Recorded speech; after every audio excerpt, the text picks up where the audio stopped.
Recording is on. Vale, bueno, pues la idea para la sesión de hoy es, si os parece bien, se me ocurría, como una compañera que no recuerdo quién fue, nos envió hace un par de días una especie de, sí, como un pequeño examen con 20 preguntas sobre el tema 4, pues aprovechar ese examen, que además está resuelto, para ver si hemos interiorizado bien los conceptos del tema 4, que yo creo que es uno de los más importantes, y luego en la segunda parte de la sesión nos metemos un poquito con el tema 5, que yo creo que es un tema sencillo y que no nos va a llevar demasiado tiempo. Entonces, si os parece bien, ese es el plan que tenía para hoy. Genial, buenos días. Vale, pues vamos a compartir. Buenos días. Voy a compartir la pantalla y vamos a...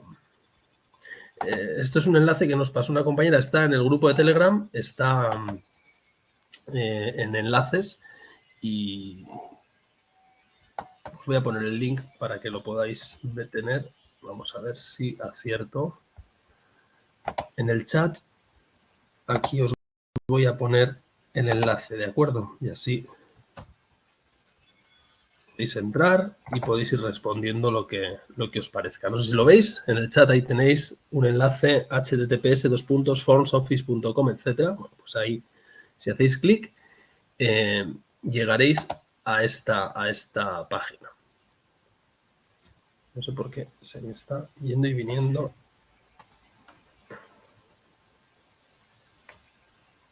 Vale, ¿veis la página bien? Sí.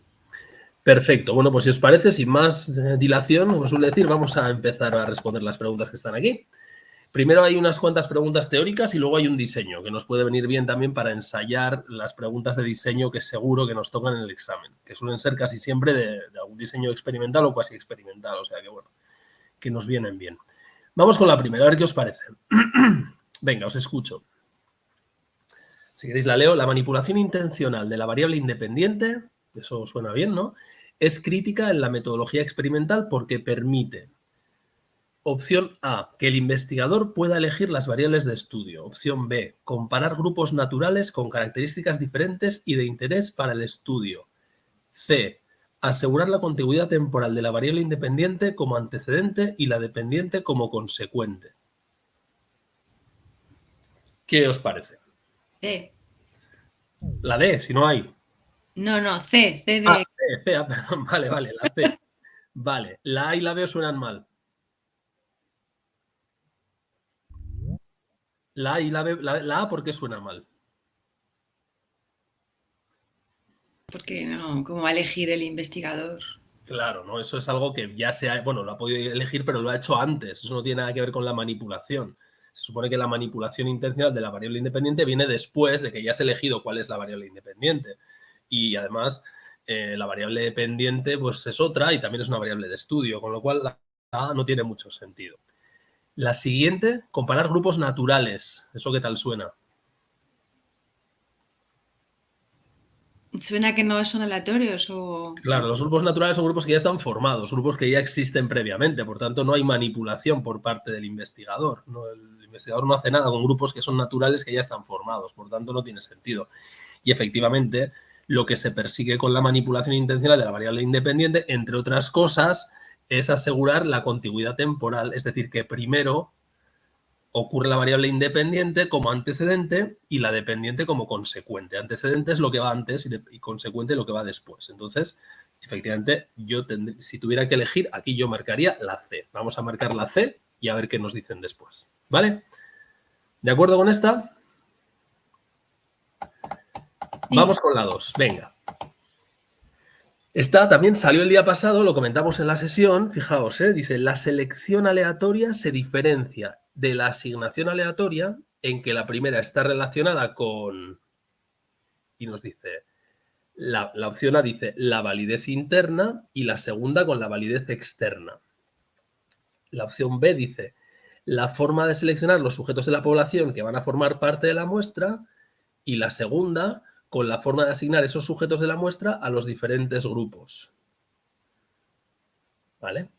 Y la tercera dice la equivalencia de los grupos y la segunda con la representatividad de la muestra. ¿Qué me decís? Aquí la clave está en acordarse de qué significa selección aleatoria y qué significa asignación aleatoria. Son cosas diferentes, que se suelen confundir muchas veces, pero que son diferentes. Entonces, B. ¿cuál es la buena?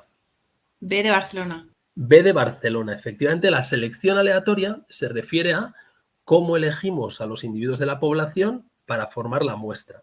Esa es una cuestión, ¿no? Y buscamos que el muestreo sea probabilístico, aleatorio, para que, bueno, pues el azar actúe y se parezca mucho la muestra a la población, sea representativa, etc, etc. Y la asignación aleatoria es una vez que tenemos un colectivo de personas que ya ha sido seleccionado, esperemos que aleatoriamente, los asignamos de manera aleatoria a los distintos tratamientos, a los distintos niveles de la variable o variables independientes. Por tanto, la selección aleatoria, la primera parte, se refiere a la validez externa y la asignación aleatoria se refiere a la validez interna. Así que la A no puede ser. La C está claro que tampoco, porque la selección aleatoria no se refiere a equivalencia de grupos, eso sería lo correspondiente a la asignación aleatoria, y la asignación aleatoria no se corresponde con la representatividad de la muestra, es justo lo contrario. Luego nos están volviendo locos intentando confundirnos entre asignación y selección. La correcta es la B, creo yo. Yo marcaría la B. La forma de seleccionar los sujetos de la población que van a formar parte de la muestra, eso es la selección, y la segunda, la asignación, con la forma de asignar esos sujetos de la muestra a los diferentes grupos. Así que yo marcaría la opción B y a ver qué pasa. Luego nos corregirán el examen. Vamos a ver. Siguiente. La varianza error. ¿Os acordáis de esto? Había una cosa que era la varianza total, que se descomponía en varianza sistemática primaria, que era la debida a la variable independiente, la sistemática secundaria, que era la de las variables extrañas, y la varianza error, que se debía a los factores aleatorios. Entonces, ¿qué me decís?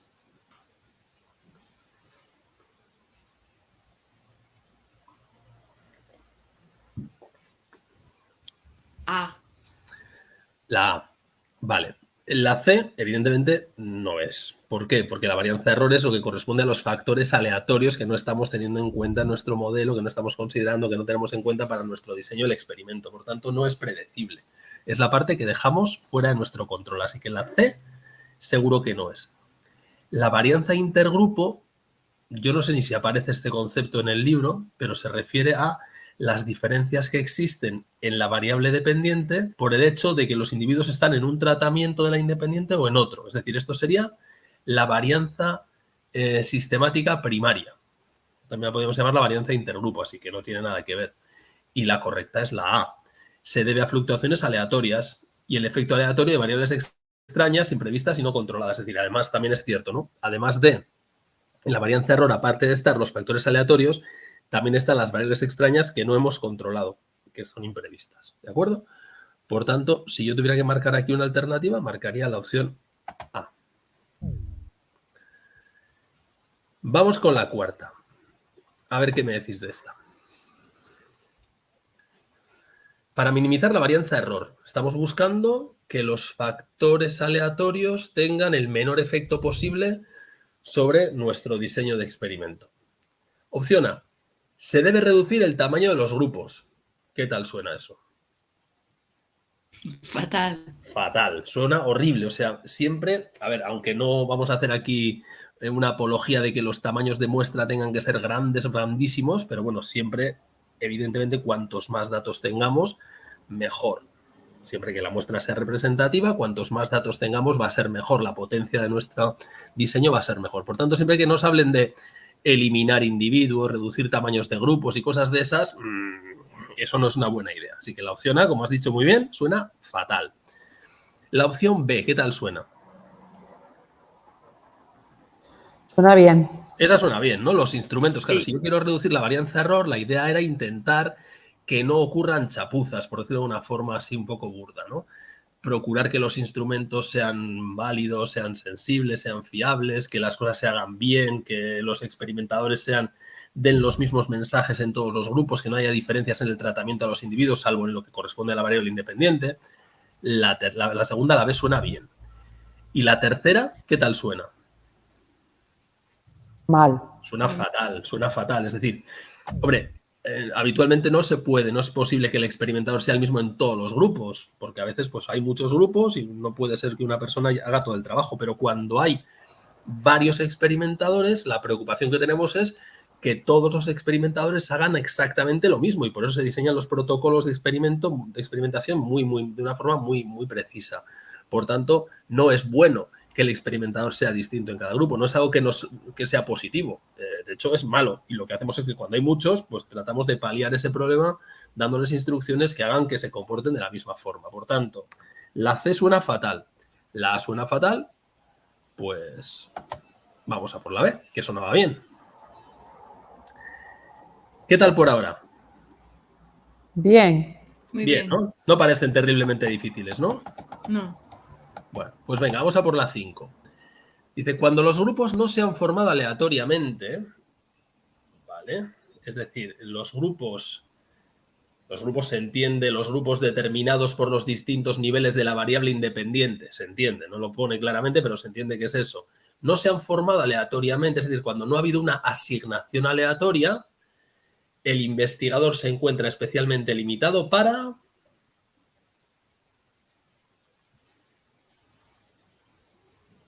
Yo creo que la B.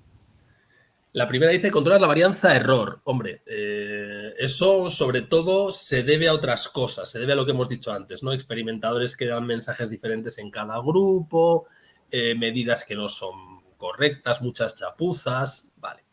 La B dice controlar la varianza sistemática secundaria. ¿Recordéis que era esto? ¿Esta a quién se debía?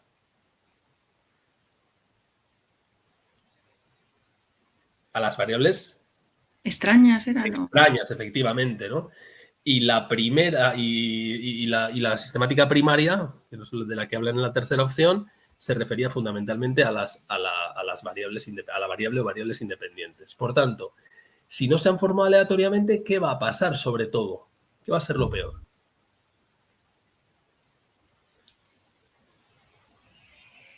¿Qué les pasará a los grupos que no serán, que no habrá?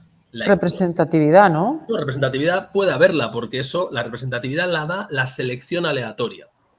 Ok. Recordemos la diferencia entre selección y asignación. Aquí lo que nos dicen es que no hay asignación aleatoria. Es decir, que hemos formado los grupos. Yo tengo un grupo experimental y un grupo de control, pero los grupos experimental y de control no se han formado aleatoriamente, sino que resulta que, por ejemplo, pues, los del grupo experimental son la sección A de un colegio y los de control son la sección B, que ya estaban dadas. ¿Qué es lo que se nos está escapando? ¿Qué no estamos pudiendo controlar bien? Las variables extrañas, fundamentalmente. Es decir, puede ser que no haya equivalencia inicial entre los grupos y, por tanto, las variables extrañas pueden estar jugando un papel. Así que de estas tres, como bien has dicho, yo creo que la más correcta es la B. Yo apostaría por la B. Porque es lo que... Sería lo de que explicabas de las raíces cuadradas, que uno tuviera ya, por ejemplo, conocimientos antes. Claro, eso es, eso es. Imagínate que ya hay unos conocimientos previos y resulta que el grupo A pues es un grupo que han estudiado matemáticas y ya han pasado por ese concepto de raíces cuadradas y el otro está empezando ahora justo a estudiarlo.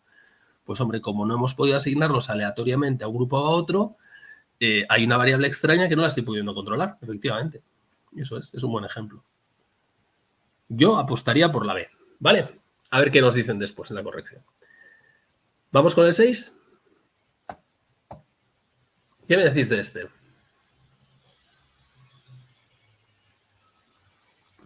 Esta es fácil, ¿no? No sé. A ver, ¿cuál? Dice aquí, en función del número de variables independientes, ¿vale? Que utilicemos en un experimento, el diseño será... ¿Cuál suena fatal, fatal, fatal?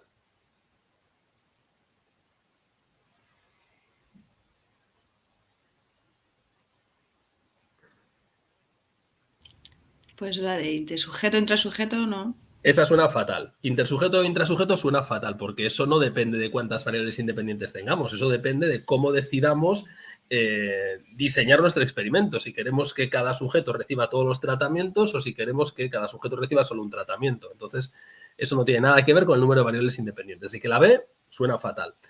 ¿Qué me decís de la C? Que no. Que no, porque eso de qué depende.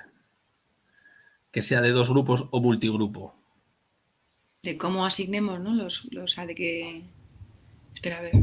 No depende tanto de cuántas variables independientes haya, bueno, no depende tanto, no depende de cuántas variables independientes haya, sino de cuántas modalidades tenga la variable independiente. Es decir, imaginad, si mi variable independiente es el método de enseñanza de las raíces cuadradas, para no perder la costumbre, y yo solamente tengo dos alternativas, método A o método B, será de dos grupos. Pero si tengo tres alternativas, método A, método B y método C, entonces será multigrupo. Y solo hay una variable independiente, que sería el método de enseñanza. Por tanto, la C no es, porque el número de grupos no determina cuántas variables independientes hay, sino cuántas modalidades tiene la o las variables independientes que haya. Con lo cual, ¿cuál es la única que tiene sentido? La primera, y además ya lo sabíamos de salida, ¿no? Recordad que si hay una variable independiente, se llamaba unifactorial, y cuando hay más de una variable independiente, se llama multifactorial o factorial. Vale, o sea que aquí la correcta es la primera, la A. ¿Os acordáis? Por recordar, ¿eh? ¿Cómo se llamaba en función de cuántas variables dependientes hubiera? Univariado, multivariado. Perfecto, univariado o multivariado. Y en nuestro caso, todos los que hemos visto, todos los diseños que estamos viendo son univariados. Pero en el caso de que hablemos de número de variables independientes, a las que también se les llama factores, pues se habla de diseño unifactorial, solo un factor, solo una variable independiente, o factorial cuando hay más de una. Venga, perfecto, vamos con las 7. Los diseños intersujetos, o sea, estamos diciendo que cada uno de los participantes va a recibir solo un tratamiento, o sea que vamos a tener una variable dependiente, la que sea, un factor o variable independiente, y vamos a formar grupos. Y además de grupos aleatorios, es decir, los grupos se han formado con una asignación aleatoria. Y nos dice aquí, son aquellos en los que los grupos están formados por, y dice aquí, diferentes participantes seleccionados por tener distintas características. O sea, por ejemplo, los chicos forman un grupo y las chicas forman otro. La B dice, los mismos participantes. Y la C dice, diferentes participantes y su asignación a los grupos se hace de forma aleatoria. Bueno, yo creo que esta es evidente, ¿no? Sí, la C. ¿Esta es la? C. La C. Perfecto. Yo apostaría sin mucha duda por la C, con confianza. Vamos con la 8. Venga. El contrabalanceo aleatorio. A ver, ¿qué era esto del contrabalanceo? Estábamos hablando de diseños intragrupo, ¿os acordáis, no? Es decir, diseños en los que a cada participante le vamos a someter a todos los tratamientos, a todos los niveles de la variable independiente. Y ahí había un problema, que era el problema de que, claro, como al sujeto le estamos sometiendo, a cada sujeto le estamos sometiendo a todos los tratamientos, el orden en el que le apliquemos los tratamientos puede tener una influencia. Y por tanto decíamos, bueno, conviene que los distintos sujetos, de alguna forma, bueno, conviene, mejor dicho, que estas administraciones de las secuencias, de los órdenes en los que se presentan los tratamientos, cambien, ¿no? Entonces había varias posibilidades. Estaba lo que se llama el contrabalanceo intrasujeto. ¿Os acordáis qué era aquello?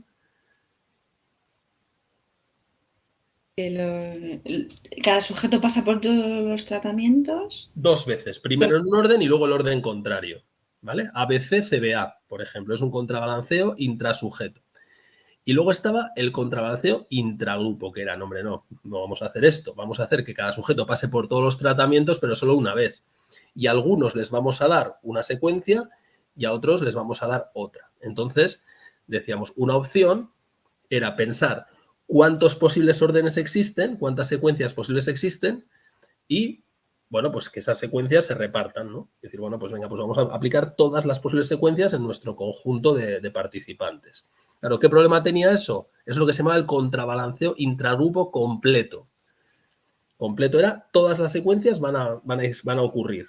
Claro, el problema que tenía es que cuando tengo bastantes modalidades en la variable independiente, pues hay un montón de secuencias, un montón enorme de secuencias y no podemos hacerlo porque nos quedamos sin participantes para que cada uno tenga una secuencia diferente. Por tanto, lo que decíamos es, bueno, vamos a hacer contrabalanceos intragrupos incompletos, que quería decir, bueno, vamos a cambiar la secuencia, pero no vamos a presentar todas las posibles secuencias.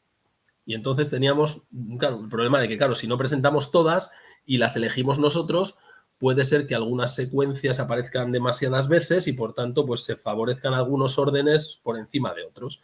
Y decíamos, hay dos alternativas. O bien elegimos las secuencias aleatoriamente, que es lo que se llama el contrabalanceo intragrupo o el contrabalanceo aleatorio, o si no podemos hacer el famoso cuadrado latino. Este es el repaso. Entonces, con esto que os acabo de contar, ¿qué podemos decirle del contrabalanceo aleatorio?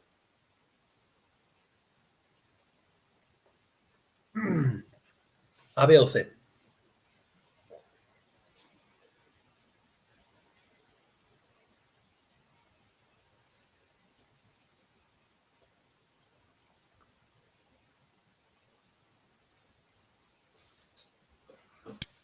Parece que la A, ¿no?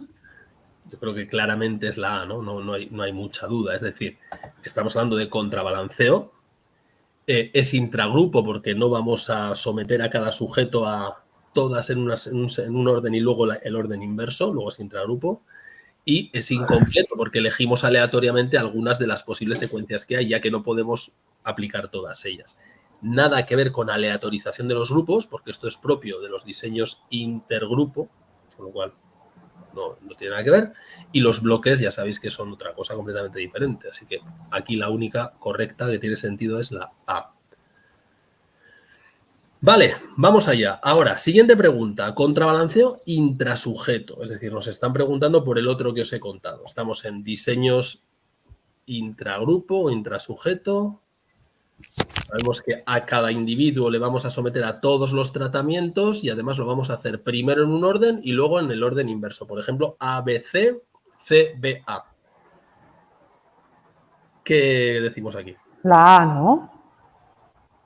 La A dice, cada sujeto recibe las condiciones o tratamientos en un determinado orden en primer lugar y en el orden inverso en segundo lugar. Suena bien. La segunda dice, se consigue la ventaja de que cada sujeto recibe más de una vez cada tratamiento. Hombre, es No. cierto, cada sujeto ¿Sí? recibe más de una vez cada tratamiento, pero eso no es ninguna ventaja, es un inconveniente. O sea, ¿Por el efecto aprendizaje? hombre, más que nada porque al hombre lo aburres, al hombre a la mujer, vamos, lo aburres de presentarle dos veces. Es decir, lo haces porque lo necesitas tú como experimentador necesitas hacerlo ABC y CBA para que por término medio cada tratamiento aparezca en la posición central. El A aparece el primero y aparece el sexto, con lo cual aparece en la posición 3 y medio. El B aparece segundo y quinto y el C aparece tercero y cuarto.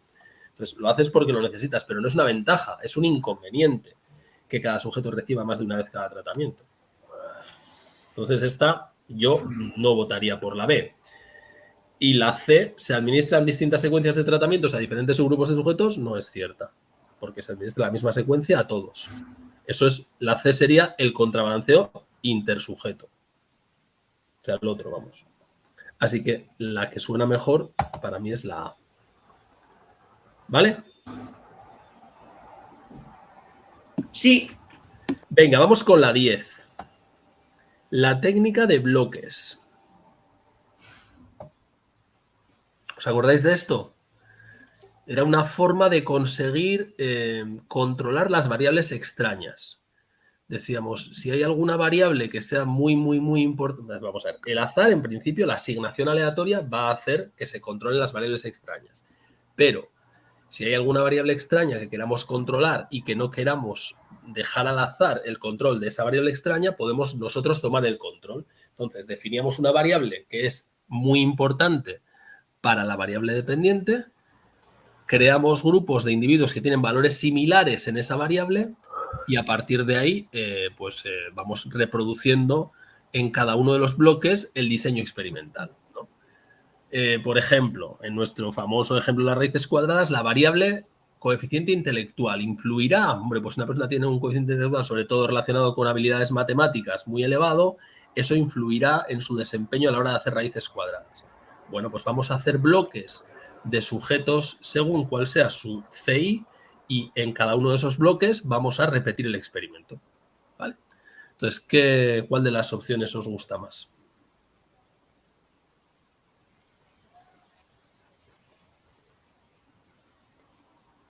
La B. La B dice, es una forma de control de la variable extraña, lo cual suena bien, Pero lo de por Ah, eliminación, no. Por eliminación no. eso no suena bien. No, es la Porque C. ¿qué era la eliminación? ¿Os acordáis? Sí, cuando quitas a los sujetos, por ejemplo, por pares, si no hay uno que tenga pareja, ¿no? Eso era la equiparación. Ah, pues Eso entonces. era la equiparación. Cuando hablamos de eliminación de la variable extraña es asignar a la variable extraña el valor 0. Por ejemplo, imagínate, hay una variable que puede ser el nivel de ruido en el entorno. Una variable extraña que puede afectar en el desempeño. Mismo ejemplo, ¿no? Los niños haciendo raíces cuadradas. Oye, si hay mucho ruido en el entorno, pues esto es muy negativo porque les va a distraer, ¿no? Y va a ser diferente si hay mucho ruido, si hay poco ruido. ¿Qué hago? Pues tomo la variable extraña a nivel de ruido y la elimino. Les meto a todos los niños en una cámara anecoica, una cámara aislada en la que no hay ningún ruido. Elimino la variable extraña. Pero aquí no hacemos eso, en los bloques no hacemos eliminación. Lo que hacemos es balanceo o equilibración. Sí. Con lo cual la correcta es la C. Nada que ver con el error progresivo, porque el error progresivo, como sabéis, es propio de los diseños intrasujeto, ¿no? El error que se va cometiendo porque, bueno, el hecho de que unas modalidades afectan, unos tratamientos afectan a los siguientes. Así que yo aquí votaría por la C. ¿Vamos con la 11? Sí. Venga, a ver qué dice aquí. En un diseño experimental, la medida pretratamiento, o sea, el pretest, vamos, se registra en una variable muy relacionada con la variable dependiente e incluso en la misma variable dependiente, ¿sí? Y dice ahí, opción A, antes de la constitución de los grupos, para hacer bloques de sujetos en función de las puntuaciones obtenidas en dicha medida. B, después de la formación de los grupos, para decidir a qué grupo se le asigna cada uno de los diferentes niveles de la variable independiente. C, una vez formados los grupos, para comprobar que son equivalentes en esa variable antes de la introducción del tratamiento. La C. La C. Vale. ¿Y por qué las otras no nos gustan? La primera, ¿por qué no nos gusta o no te gusta? A ver. Dice, antes de la constitución de los grupos, eso ya está claro que no es, ¿no? Es decir, la medida pretratamiento es, yo tengo ya el grupo hecho y con el grupo ya hecho es cuando evalúo algo, que normalmente es, como dice ahí, o bien la propia variable dependiente o alguna variable muy, muy parecida a ella. O sea, esta está claro que no es. Esto sería una variable, la opción A describe lo que se llama una variable de bloqueo, una variable de bloques. Claro, lo dice además, ¿no? Antes de la constitución de los grupos para hacer bloques, claro. Eso sí tiene sentido. Eso sí tiene sentido. Pero no sería la medida pretratamiento, sino la medida, la variable de bloqueo. Con lo cual la A no es. Después la B dice, después de la formación de los grupos. Esto suena bien. Esto suena bastante bien. Pero desde luego lo que no suena bien es la segunda parte. Para decidir a qué grupo se le asigna cada uno de los diferentes niveles de la variable independiente. Hombre, no. Esto no tiene ningún sentido. Porque la asignación de los niveles de la variable independiente a los grupos también se hace de manera aleatoria. Por tanto, esto tampoco tiene sentido. Y la única que tiene sentido es la A. De hecho, es la razón de ser del pretest. El pretest es una forma de asegurarte de que el azar ha funcionado bien. Es decir, si el azar ha funcionado bien en la asignación aleatoria de los sujetos a los grupos, no debería haber problema y la variable dependiente debería tener valores parecidos, porque si el azar lo ha hecho bien, pues lo habrá hecho bien, los habrá seleccionado correctamente, ¿no? Y no habrá sesgos sistemáticos en una dirección o en otra. Pero si me quiero asegurar de que eso es verdad, pues hago una prueba. Vamos al ejemplo de todo el rato, ¿no? Tengo a mis niños y los asigno aleatoriamente al método experimental o al método novedoso y al método tradicional. Y ahora digo, bueno, voy a enseñarles, vamos a hacerles un examen de raíces cuadradas sencillito a todos, que es finalmente mi variable dependiente, antes de utilizar ningún método para mejorar en raíces cuadradas, les vamos a hacer un examen a todos para ver si más o menos el grupo A y el grupo B tienen un nivel parecido. Bueno, pues eso es lo que está describiendo aquí. Una vez formados los grupos, para comprobar que son equivalentes en esa variable antes de la introducción del tratamiento. Yo aquí votaría con confianza por la C. Como luego nos lo van a corregir, pues ya veremos. A ver, si igual lo hemos hecho todo mal, pero bueno. ¿Vamos con la 11? Sí. Venga. La variable de... Sí. Perdón, una pregunta. ¿Tú has hecho... ¿Hiciste el examen este ya o sabes más o menos? No, yo me la estoy jugando. Ah, vale. No este, sino el de la asignatura real. Ah, sí. Y comparado con él, ¿cómo ves las preguntas? No, son bastante razonables. Vale. Sí. Sí, sí, son bastante parecidas. Bueno, si queréis, cuando nos acerquemos hacia la fecha del examen, podemos hacer los exámenes también. Sí. El examen de la Combo yo hice en febrero esto y la verdad es que no había nada raro. El examen era muy... Yo, de los exámenes que he hecho este año, que han sido 9 exámenes, creo que es el más normal de todos. Genial. Sí. Y el más normal en el sentido de que no tenía cosas raras que se pudieran, no sé, ambigüedades, no. Yo lo vi, vamos, muy razonable. Vale, vamos con la 13, o con la 12, perdón. La variable de bloqueo. Venga, ¿qué hacemos con esto? Dice, opción A, tiene como objetivo comprobar la equivalencia entre los grupos. B, tiene como objetivo asegurar la equivalencia de los grupos. Y la C, se mide una vez formados los grupos. La cual no es seguro. La C no es, ¿no? La C no es, sin ninguna duda. Eso está clarísimo. Se mide una vez formados los grupos, pues no tiene sentido, porque se mide antes. De hecho, lo que estás buscando es ver cómo hacer los grupos. Es que básicamente es eso, ¿no? Con lo cual, esa no es. Luego tiene que ser o la A o la B. La B, ¿no? Asegurar suena más... Sí. Claro, comprobar, no estamos buscando comprobar. Para comprobar la equivalencia, lo que hacemos, por ejemplo, es el pretest, lo que os acabo de decir, ¿no? El pretest sirve para comprobar si los grupos son equivalentes. Cuando tú haces una variable de bloqueo, cuando usas una variable de bloqueo, lo que buscas es asegurar que al menos en esa variable extraña que estás usando como variable de bloqueo, los grupos son equivalentes. Porque imaginad, el sexo es clave para el género, es importantísimo para la variable dependiente. Ostras, pues entonces quiero que haya mitad de chicos y mitad de chicas en cada grupo. Y me aseguro de ello. Yo aquí votaría por la B. Yo votaría por la B. Vamos a ver qué nos dicen después en la corrección. ¿Vamos con la 13? Sí. Vale. Para el control de la maduración como amenaza a la validez interna resulta eficaz. Vamos a ver, la maduración. ¿Os acordáis de qué era esto?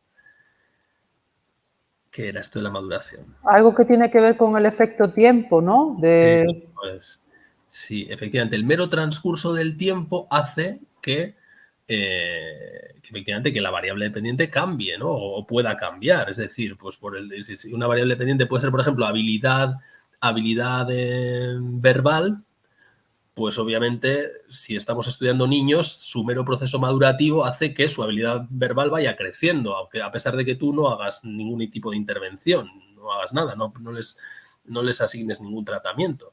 Simplemente pues por el tiempo, por su maduración, eso hace que vaya cambiando, ¿no? Y sobre todo esto es muy importante, decíamos, si el experimento se dilata mucho en el tiempo, pues hay más posibilidad de que ocurra efecto de maduración y también puede ocurrir especialmente cuando estamos trabajando con sujetos experimentales que estén en momentos clave de su desarrollo, pues adolescentes, ¿no? Que de un mes al mes siguiente te encuentras con una persona prácticamente diferente, ¿no?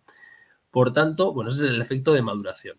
Y es una amenaza a la validez interna, efectivamente, ¿no? Porque si se da ese efecto, pues estaría en entredicho que el cambio en la variable dependiente se deba a tu intervención. Se puede ver simplemente a que la variable ha cambiado por el efecto de maduración. Entonces, dice, para controlar eso, resulta eficaz. A. Eliminar factores ambientales que puedan incidir en la variable dependiente. B. Incluir un grupo de control y reducir el tiempo que dura el estudio. C. Garantizar que la variable independiente antecede a la dependiente. ¿Cómo suena esto? La B. La B. Vale. Vamos a ver. La C, ¿qué os parece? Pues que eso es todo, ¿no? En todos los Claro. estudios. Esto no es que sea para controlar la maduración, esto es que es una condición necesaria para que podamos hablar de un experimento. Por tanto, la C no tiene nada que ver. La A. ¿Qué os parece la A? Esto Es un poco de risa, ¿no? es como de risa, ¿no? Eliminar los factores ambientales que puedan incidir en la variable dependiente. Claro, ya nos gustaría. Ya nos gustaría. Eso nos encantaría, ¿no? Eliminar todo lo que pueda tener una influencia. Ese es el objetivo final, ¿no? Conseguir que todos los factores que no estás teniendo en cuenta tú, pues no tengan ninguna influencia. Eliminarlo sería fantástico, pero ¿lo puedo hacer? No, eso es un brindis al sol. Por tanto, ¿qué puedo hacer? ¿Qué es eficaz? ¿Qué es eficaz? ¿Qué tiene efecto? Pues la B. Incluir un grupo de control siempre es bueno, porque si hay un grupo de control, al menos lo que puedo ver es, claro, si yo tengo dos grupos de adolescentes, uno es mi grupo de control y otro es el grupo experimental, y en ambos se da el efecto, al que le he dado el tratamiento y al que no le he dado, también veo que hay un cambio en la variable dependiente, digo, hombre, no, esto no ha sido por lo que yo he hecho, sino que ha sido un efecto de maduración. Y lo puedo ver porque hay un grupo de control. Luego, tener un grupo de control me permite analizar si existe efecto maduración o no. Y segundo, reducir el tiempo que dura el estudio es positivo, porque cuanto menos tiempo dure el estudio, mejor dicho, menos probable será que se dé el efecto maduración, porque hay menos tiempo para que se dé ese efecto de maduración. Por tanto, yo aquí votaría por la B. Y a ver qué pasa. Vale, esto respecto a las preguntas teóricas. Y ahora creo que hay unas preguntas prácticas aquí, por lo menos me pareció, sí, eso es. Y ahora hay un diseño, y sobre este diseño nos hacen pues unas preguntitas más. Vale. Pues vamos a ver, ¿qué nos cuentan en este diseño? Ya sabéis que en todos los exámenes hay un diseño y luego hacen preguntas sobre él. Entonces nos cuenta, vamos a leerlo. Dice, un equipo de psicólogos especialistas en seguridad vial, preocupados por los accidentes de tráfico, diseñan una investigación para comprobar si la conducción es susceptible de mejorar con distintos entrenamientos específicos basados en... Hay varias opciones. El control de atención a objetos, A, de atención me imagino, la relajación, R, o el cálculo de la distancia entre objetos, D. O si es más efectivo acompañar cualquiera de estos entrenamientos clásicos con clases teóricas sobre temas relacionados con la conducción. Vale. O sea que hay... Vale, luego no os voy a decir nada más. A ver lo que entendemos de ahí. Segundo párrafo, dice, se seleccionaron 180 estudiantes de ambos sexos, 50% de hombres y 50% de mujeres, con edades comprendidas entre los 20 y los 25 años. Fueron asignados aleatoriamente a los diferentes grupos, teniendo en cuenta que en cada uno hubiera el mismo número de hombres que de mujeres. Vale, importante. Una vez formados los grupos, se les dio el entrenamiento específico que les correspondía, junto con las clases teóricas, solo a la mitad de los grupos, y a la otra mitad solo se le aplicó el entrenamiento específico sin clases teóricas. Vale, perfecto. Cada uno de los tratamientos se aplicó durante un mes. Transcurrido este tiempo, todos los sujetos fueron evaluados individualmente en una cabina de simulación de conducción conectada a un ordenador capaz de registrar el tiempo que tarda cada participante en pisar el pedal de freno ante una señal de peligro. Tiempo de reacción ante estímulos supuestamente de peligro. Los resultados mostraron que no había diferencia según el tipo de entrenamiento específico, pero los participantes que habían recibido entrenamiento junto con las clases teóricas tenían tiempos de reacción más pequeños que los que solo habían recibido entrenamiento. Vale. Bueno. Contadme. Variable dependiente, variable o variables independientes, tipo de diseño. ¿Qué me podéis decir de esto antes de meternos con las preguntas?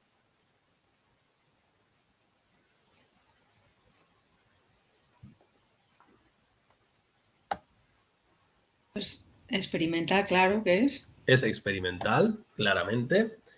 ¿Por qué es experimental? ¿Dónde está la palabra clave para saber que es experimental? Aparte de que las tres opciones que nos dan aquí es experimental, experimental, experimental, pero... Asignado aleatoriamente. Efectivamente, aquí está la palabra clave, asignados aleatoriamente. Esta es la clave para saber que no es un cuasi experimento, es un experimento, es decir, hay una asignación aleatoria. De respecto a la selección aleatoria, ¿qué se podría criticar la validez externa de este experimento?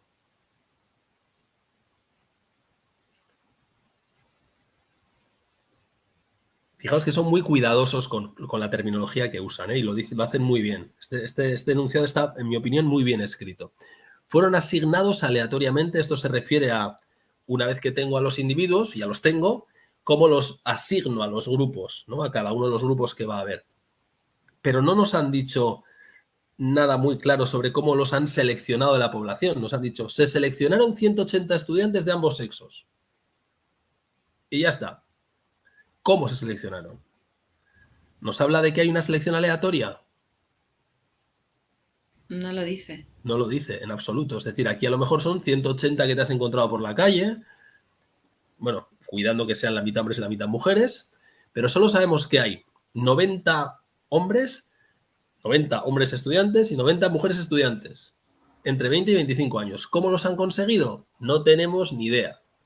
No sabemos nada. Luego, respecto a la selección, habría posibles críticas. Ahora, respecto a la asignación, está claro que nos dicen es aleatoria a los diferentes grupos, teniendo en cuenta que en cada uno hubiera el mismo número de hombres que de mujeres. Luego, ¿esto a qué nos... Bueno, por tanto, la asignación es aleatoria y por tanto es un experimento. Pero ¿a qué nos suena esto de fueron asignados aleatoriamente a los diferentes grupos teniendo en cuenta que en cada uno hubiera el mismo número de hombres que de mujeres? ¿Qué nos está diciendo de la variable género?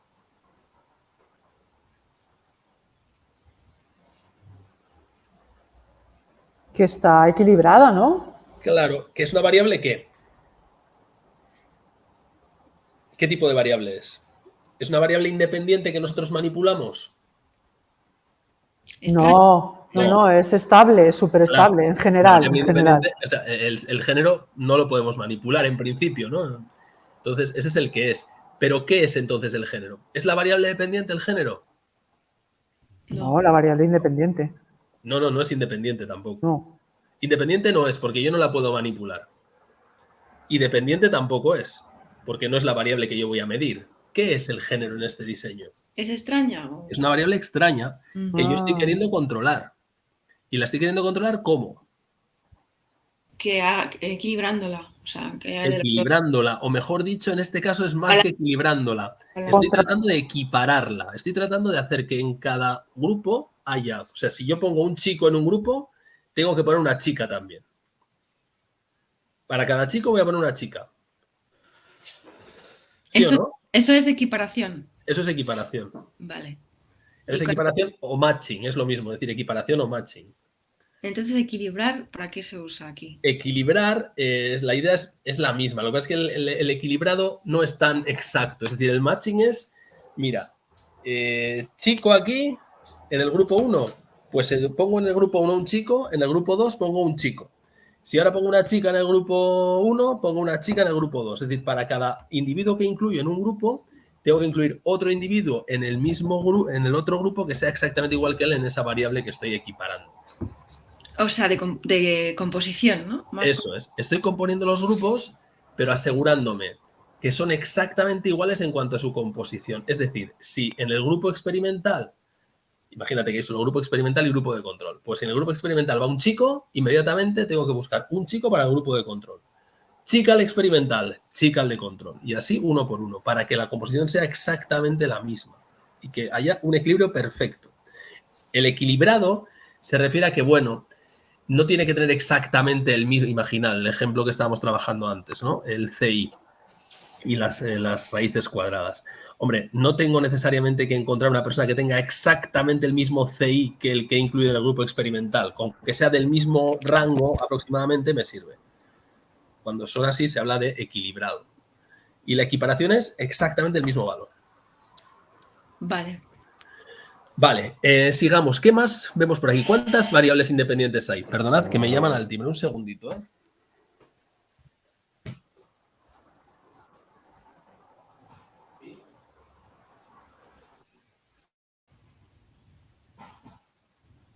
¿Qué decís, chicas? Perdonad, pero si como estoy en casa vienen los de correos a traer un paquete, así que perdonadme 2 minutos, ¿vale? Y seguid pensando cuántas variables independientes hay por ahí. Tranquilo, ¿no?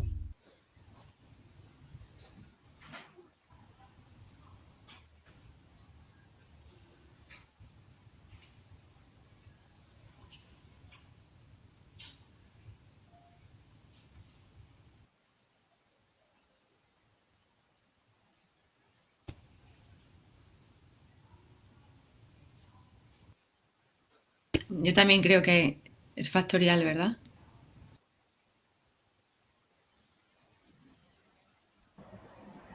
Sí, es factorial porque en principio hay A, R y D y luego si esas tienen que ir acompañadas con clases teóricas o no, ¿no? Exacto. Y tu perrito o perrita ya lo has dicho también. No, no soy yo la del perro, yo creo que es Juanjo. Ah, vale. Lo deja del profe cuando se va. Sí. Lo que pasa es que, sí, ¿cómo se llama eso? ¿Factorial y ya está? Sí, porque si no sería unifactorial, ¿verdad? Unifactorial es una y factorial, ese es el rollo, ¿no? Que cuando dicen factorial es plural, aunque no haya una S. Ya. Lo entiendo yo. Unifactorial sería 1, pero 1 nunca puede ser, ¿no? Sería solo con la primera, con A, R y D. Claro. No, en este caso hay varias, entonces no puede ser unifactorial. Perdonad, estoy por aquí ya. Juanjo, tu Vale. perro o perra Sí. ha estado ladrando cuando te has ido, ya Sí, no, ya, pega un ladrido porque, claro, el cartero siempre es malvenido. No, lo digo porque él enseña cuando tú te vas. Sí, está bien. Vale, contadme, ¿qué me decís? ¿Cuántas variables independientes hay aquí? Pues tenemos A, R o D, pero luego se superpone a cada una de ellas otro factor. Claro. A, R o D no son variables, son modalidades de una variable. Eso Es es. la variable tipo de entrenamiento, ¿no? Ah, vale. Una variable que es el tipo de entrenamiento que puede ser o de atención, o de relajación, o de cálculo de distancia. Esa es una variable, tipo de entrenamiento. ¿Y la otra cuál es? Si eso va acompañado de clases teóricas o no. Perfecto. Luego, ¿cuántas variables independientes hay? Pues 2. Dos, que son el tipo de entrenamiento y la presencia o ausencia de clases teóricas. Vale, entonces hay que tener cuidado porque aunque veamos 3 modalidades de una variable, no es que haya 3 variables, sino que es una con diferentes valores, ¿no? Entiendo eso. Eso es, la variable independiente sería el tipo de entrenamiento. Y Y- esa variable tipo de entrenamiento tiene 3 modalidades, que son atención, relajación o cálculo de distancia. Juanjo, ¿y Sí, el este del 2x3, 1x3, no sé qué? claro. ¿Cómo Esto sería sería un 3 por 2. 3x2? Vale. Claro, o bueno, 2 por 3, según como los ordenes, ¿no? Pero si la variable, si la primera variable independiente fuera tipo de entrenamiento, sería 3, porque hay 3 modalidades de entrenamiento por 2. Sería 3 por 2. Y efectivamente, aquí hay ¿cuántos tratamientos distintos hay? Tratamientos distintos. Sí. Porque hay 3 tipos de entrenamiento, pero luego para cada uno de ellos hay 2 posibilidades, ¿no? Exactamente. O clases Sí. teóricas, ¿no? Luego, ¿cuántos tratamientos hay diferentes? Pues 3 por 2. 3 por 2, o sea, ¿cuánto? 6. Claro, por eso se llama diseño 3 por 2, porque tiene 6 tratamientos diferentes. Vale, ok. Y imaginad, si hubiera 3 factores, imaginad que hay otra tercera variable independiente. Y el diseño fuera 3 por 2 por 3. Es decir, 3 modalidades la primera variable, 2 la segunda y 3 la tercera. ¿Cuántos tratamientos habría? Pues 3 por 2 por 3, 18. Mm. Es así de sencillo. O sea, el nombre que se le da al diseño ayuda a saber cuántos tratamientos diferentes hay, que son las combinaciones. ¿Puedes poner un ejemplo extendiendo lo que has dicho a este ejemplo? Le has dicho 3x2x3. Sí, pues imagínate que la primera variable independiente fuera la que está aquí, ¿no? Tipo de diseño, tipo de entrenamiento, que tiene 3 modalidades. O de atención, relajación o distancia. Esa es la primera. La segunda es, como dice aquí, clases teóricas o clases prácticas. Y perdón, teóricas sí o no. Y la tercera variable podría ser, por ejemplo, si se hace por la mañana o por la tarde. Hora en la que se hace el experimento. Porque queremos saber si la hora también influye o no influye. Ok, y eso, Mañana y tarde. entonces en este estudio se entiende que todos los sujetos que van a pasar, o sea, que los grupos van a pasar por esos, van a ser medidos en esas variables, ¿no? Se supone que, como es la variable independiente, la manipula el investigador. Y el investigador va a decidir para cada participante si se le da un entrenamiento en atención, Ok, si le van a dar clases teóricas o no, y si va a ser a la mañana o a la tarde, porque eso vale, son cosas que controla el experimentador. vale. ¿Vale? Y en ese caso, con el ejemplo que hemos puesto, sería un diseño de 3, porque hay 3 distintos entrenamientos, por 2, porque hay clases teóricas sí o no, y por 2, porque hay mañana o tarde. Ok. ¿Vale? Bueno, ¿qué más? ¿Qué tipo de diseño es? ¿Intragrupo o, intergrupo o intersujeto? Integro. Perdón, lo estoy diciendo fatal. ¿Intergrupo o intragrupo? ¿De qué tipo es? Es decir, ¿a cada sujeto le sometemos a todos los tratamientos o solo a uno? Es intergrupos, ¿no? Claro, lo dice aquí. Dice, fueron asignados aleatoriamente a los diferentes grupos. teniendo en cuenta que cada uno tuviera el mismo número que mujeres. Una vez formados los grupos, se les dio el entrenamiento específico que les correspondía.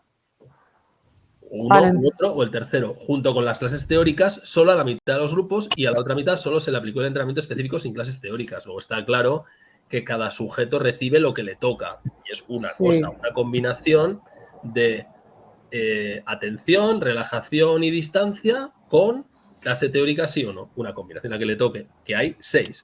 Atención con teóricas, atención sin teóricas, relajación con teóricas, relajación sin teóricas, distancia con teóricas, distancia sin teóricas. Pues cada una de esas, a cada individuo le toca una de esas modalidades. Vale, lingüísticamente, para detectar eso, bueno, aparte del sentido común, es lo de fueron a los diferentes grupos, ¿no? Claro. Vale. Fueron asignadas a los diferentes grupos teniendo en cuenta, lo dice, una vez formados los grupos, se les dio el entrenamiento específico que les correspondía. Entiendo yo que ahí está, ¿no? Y luego lo recalca, dice, junto con las clases teóricas solo a la mitad de los grupos y a la otra mitad solo se le aplicó el entrenamiento específico sin clases teóricas. Es decir, está clarísimo que cada sujeto no recibe todo, que sería lo propio del diseño intragrupos, intrasujeto. No, aquí cada sujeto recibe lo que le toca y lo que le toca es una modalidad o bien un tipo de entrenamiento, perdón, o bien no, un tipo de entrenamiento combinado con teoría sí o teoría no. Vale. ¿Cuál es la variable dependiente aquí? El tiempo que tardan en pisar el freno. Vale. La variable dependiente nos la definen al principio, dice aquí, ¿no? Diseña una investigación para comprobar si la conducción es susceptible de mejorar. O sea, que yo entiendo por eso que dice aquí, es la calidad de la conducción, de alguna forma, ¿no? Lo que estamos tratando de medir. Como variable conceptual, ¿eh? Si me dijeran, ¿cuál es conceptualmente la variable que se pretende? ¿Cuál es la variable dependiente? Bueno, pues la calidad en la conducción, porque si me están diciendo que quieren ver si ciertas intervenciones pueden servir para comprobar si la conducción es susceptible de mejorar, pues sería, entiendo que hay una medida de la calidad de la conducción. Otra cosa es cómo se operativiza eso. Y la respuesta es perfecta la que das, ¿no? Digo, efectivamente, ¿no? La forma de operativizar esa calidad de la conducción es, como lo dicen aquí, porque al final nos pone aquí, transcurrido este tiempo, todos los sujetos, a todos se les mide, fueron evaluados individualmente en una cabina de simulación de conducción conectada a un ordenador capaz de registrar el tiempo que cada participante tarda en pisar el pedal de freno ante una señal de peligro. Luego, eso es lo que estamos midiendo como indicador de calidad de conducción. Resulta que hay una señal de peligro y entonces desde que aparece esa señal hasta que yo piso el pedal de freno transcurre un tiempo. Cuanto más tiempo transcurra, cuanto mayor sea ese tiempo de reacción, se supone que peor es mi calidad de conducción.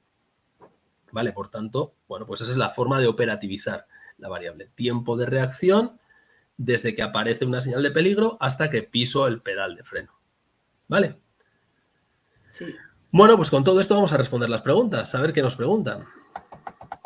Bueno, ¿de qué tipo es? Venga. Experimental intrasujeto multivariado. ¿Eso qué tal suena? No. Fatal, porque experimental sí, pero intrasujeto no, y multivariado tampoco, porque hay solo una variable dependiente. O sea que esta seguro que no es multivariado y no es intrasujeto porque es intersujeto. O vamos, que es intergrupos. La segunda, experimental sí, intergrupos suena bien, factorial suena sí. bien porque hay más de una variable independiente, hay dos, y univariado suena bien porque hay una variable dependiente. Luego este suena bien. Y el último dice experimental, intergrupos, unifactorial, multivariado. ¿Qué tal suena este? No, incorrecto. Suena mal. Aquí están jugando con si sabemos saber que multivariado se refiere a muchas variables dependientes y factorial se refiere a muchas variables independientes. La correcta es la B. Yo, vamos, apuesto por esa sin mucho género de duda. Vamos con la 15. Una de las hipótesis de la investigación sería, a ver qué nos dicen ahí. La A dice, el grupo que recibe solo entrenamiento de relajación tendrá tiempos de reacción más largos que el grupo que recibe entrenamiento de relajación junto con las clases teóricas. Esa es una posible hipótesis de la investigación. Vale. La segunda opción es, ¿podría influir en los tiempos de reacción el entrenamiento de relajación junto con el entrenamiento en control de atención? Y la tercera dice, el grupo que recibe solo clases teóricas tendrá tiempos de reacción más pequeños que el grupo que recibe clases teóricas junto con el entrenamiento de relajación. ¿Cuál seguro que no es?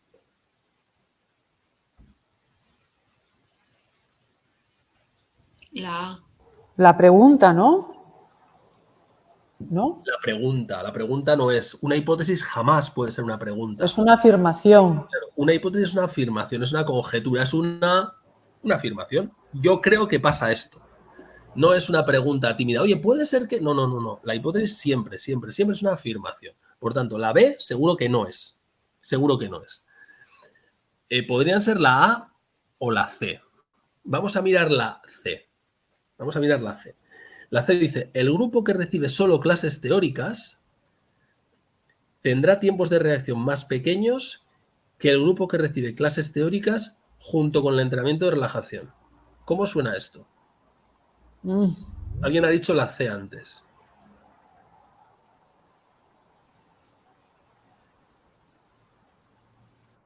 Pero esto ¿Por qué esta no es correcta? No se puede probar eso. Si lo supiéramos, no haríamos el estudio, ¿no?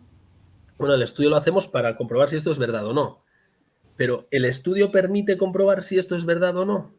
Fijaos, ¿qué está diciendo aquí? El grupo que recibe solo clases teóricas tendrá tiempos de reacción más pequeños que el grupo que recibe clases teóricas junto con el entrenamiento de relajación. Pues entonces, ¿para qué ponemos las variables? O sea, para que... Los tratamientos, me refiero. Es que, No tiene- miradlo bien. ¿Existe algún grupo que reciba solo clases teóricas? No. No, porque todos los grupos reciben alguno de los tipos de entrenamiento, o en atención, o en relajación, o en cálculo de distancias, y algunos de esos reciben sí teoría o no teoría. Pero no hay nadie que reciba solo clases teóricas, sin ningún tipo de entrenamiento. Por tanto, esta no puede ser. No hay ningún individuo, ningún grupo que reciba solo clases teóricas.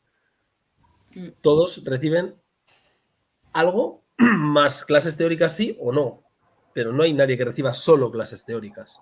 Luego esto no puede ser. La C no puede ser. Además, suena un poco raro, porque fijaos, dice, el que recibe solo clases teóricas tendrá tiempos de reacción más pequeños, o sea, lo hará mejor que el grupo que recibe clases teóricas y además el entrenamiento de relajación. Hombre, se supone que esa no es una hipótesis de investigación, porque el entrenamiento de relajación entendemos que va a mejorar si lo añado a las clases teóricas, ¿no? Luego, eso suena raro como hipótesis, cabría esperar que fuera tiempos de reacción mayores, pero por otra parte eso no es lo más grave. Lo más grave es que no existe el grupo que reciba solo clases teóricas. Así que la C a mí me suena muy mal. Vamos a ver la A. Dice, el grupo que recibe solo entrenamiento de relajación, eso sí existe, hay un grupo que solo recibe entrenamiento de relajación, tendrá tiempos de reacción más largos que el grupo que recibe entrenamiento de relajación junto con las clases teóricas. Esa podría ser. Esta sí que puede ser. Una de las hipótesis. Claro, es una de ellas, no tiene por qué ser la única. Una de las hipótesis, ¿podría ser esta? Pues sí, podría ser.